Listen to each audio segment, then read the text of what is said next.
Hello there. I have got a good story for you today. We are in the book of First Samuel, chapter 27, and we'll be finishing out the book with this one. Um, what we have, and you may remember the ending of the last lesson, is that David has just finished escaping or turning back or somehow surviving an encounter with King Saul, who's been out to kill him. Now, uh, in this instance, King Saul has once again admitted that he was in the wrong and he turns back. But David understands that this is just going to happen over and over. And one of these times, King Saul might get lucky and manage to kill David and probably all of his followers. So David decides to go into the Philistine territory, and he does this with some thinking on his part because he had been to Gath before when he was on his own. He goes there now with all of his soldiers and their families. So they go to Gath. Now Saul hears about this and he stops looking for David because he's not going to be able to get David in the Philistine territory. Um, the king of Gath welcomes in David and I guess is impressed with him because David has gone from being on his own to having all of these soldiers who are with him. And David says, I'll work for you and do whatever you need me to do. I'm your servant. And this king likes what he's hearing, and he knows, I guess, a little bit about David, but he also knows that Saul was after him, so it kind of makes sense to him that David is here and that David has switched his loyalties. Although there's some question about that later on. Anyway, David asks for a town of his own for his people, and the king grants that. It gives him a place called Ziklag. And this is not an unusual thing because kings would grant towns to their servants, especially these high-level servants. And that's assuming that the king wanted to do this. And because the people he was accepting into his country were Israelites, it was probably good to have them away from the Philistines. So David is settled there, and he immediately goes to work raiding towns in Judah. Well, you think, okay, wait a second, Judah is part of the Israelite kingdom, and so he's going against Israelites. But that's not the case.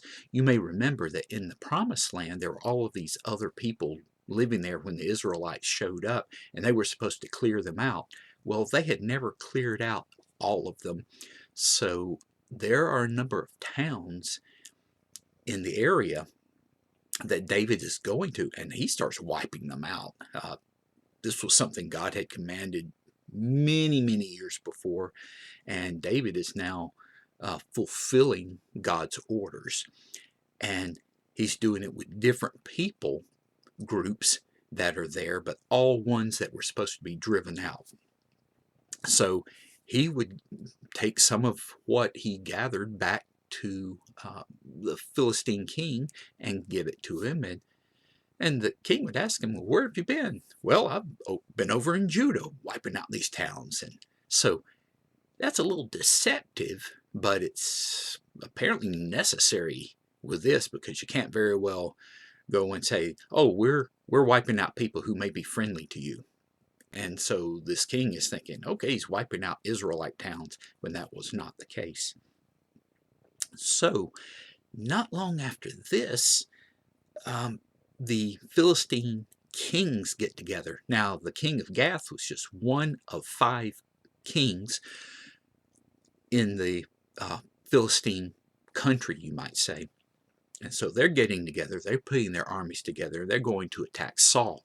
Really, their objective appears to be capturing this vital valley that is good for growing crops.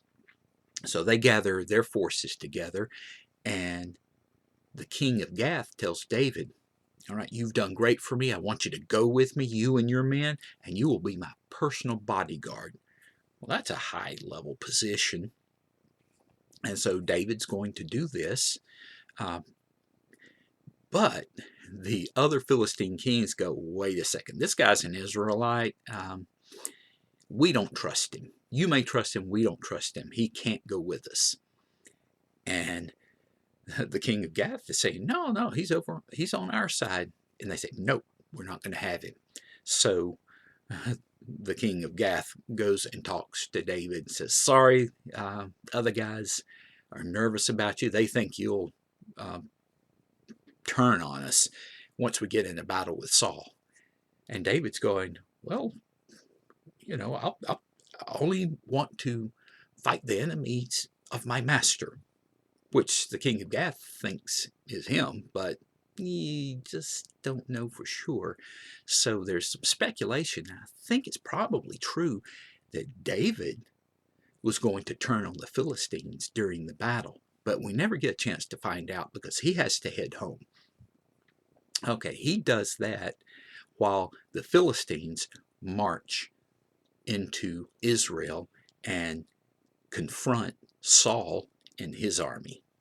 Well, let me leave that story for a little bit later, and let's see what David's up to.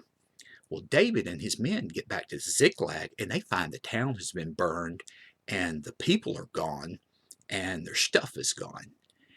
And they realized that while they were gone, somebody came in and raided their town, just like they had been raiding other towns, but no one is killed. Just go, okay, that's a good thing. That means they were just captured. And so after some sadness and mourning and all of that, they decide that they're going to go after them. But they don't make the decision on their own because David calls in the priest they've got with him and asks him to consult God. And God pretty much tells them, go after them, you will catch them. So they head out and they are on a mission.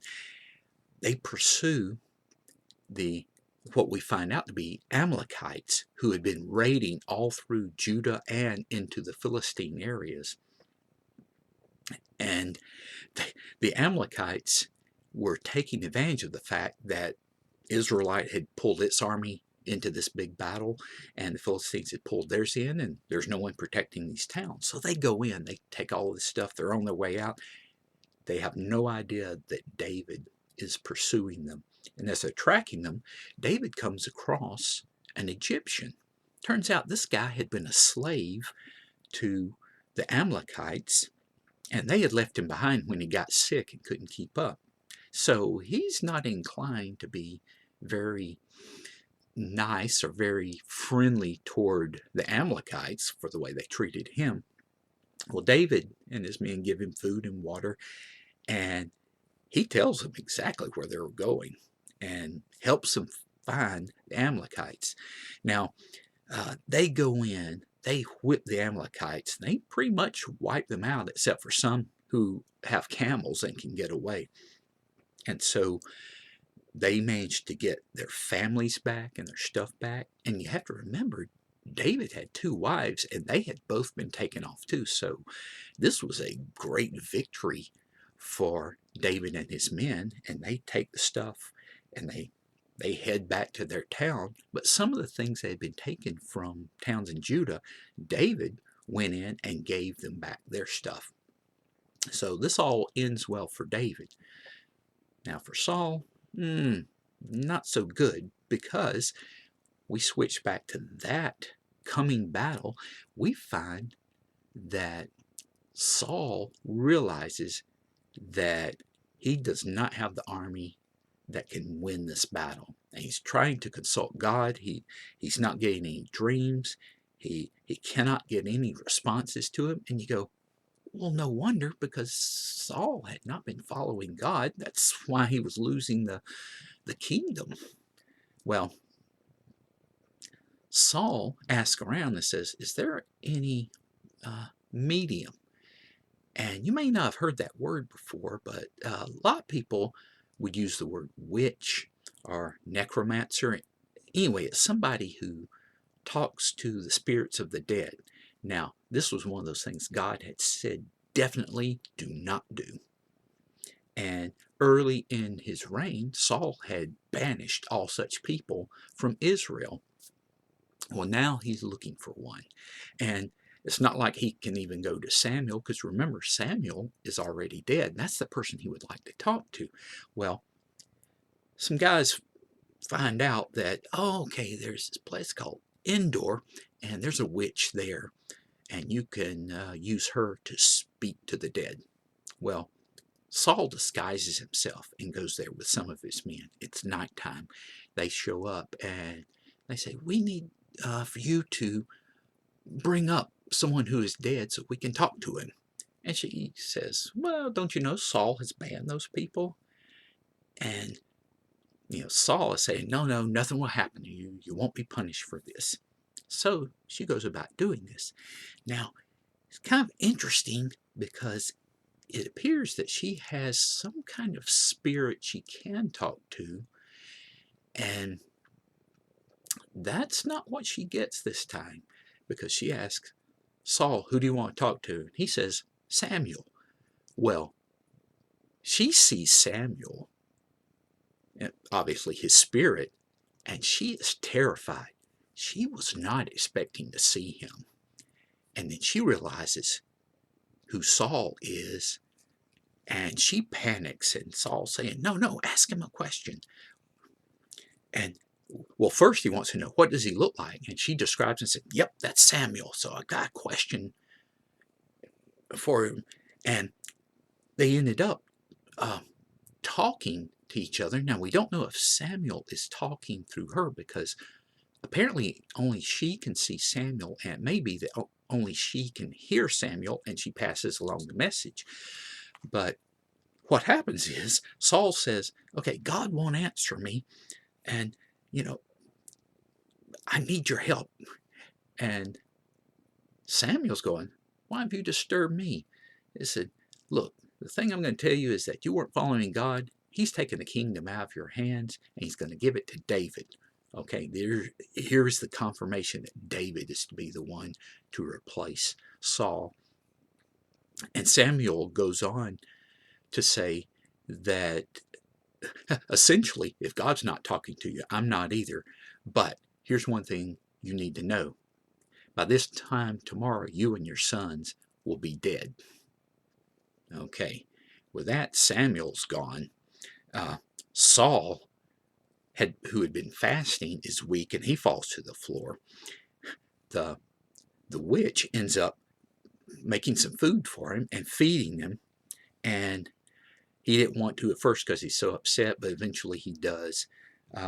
Later on, Saul and his men go back to the army, and the next day in battle, just as Samuel had said, Saul and his sons are killed. And it's kind of odd in this because Saul is struck by an arrow, and it's the kind of wound that would kill him. But he thinks, I might live long enough for the Philistines to capture me, and then they'll treat me horribly. And so he gets a sword, and he falls on his sword, so that it actually does kill him right then. And sure enough, the Philistines come in, and they take his body back. They cut his head off. They take his body and his son's bodies, and they hang up the bodies on the wall of the city. It's pretty bad. And they're celebrating their victory. Later, some folks who had been rescued by Saul early in his reign come and take the bodies down and go and burn them and then bury the bones. So in this one, we see the fall of Saul, the end of him, and now the office, the position of king, is open up for David to move into. And that will be what happens in the book of 2 Samuel, but that's a lesson for another day. All right, today's lesson, I've got this just because it kind of represents the spirit that the witch thought she was going to bring up, other than the one of Samuel who actually showed up. All right, hope to see you next time. Bye.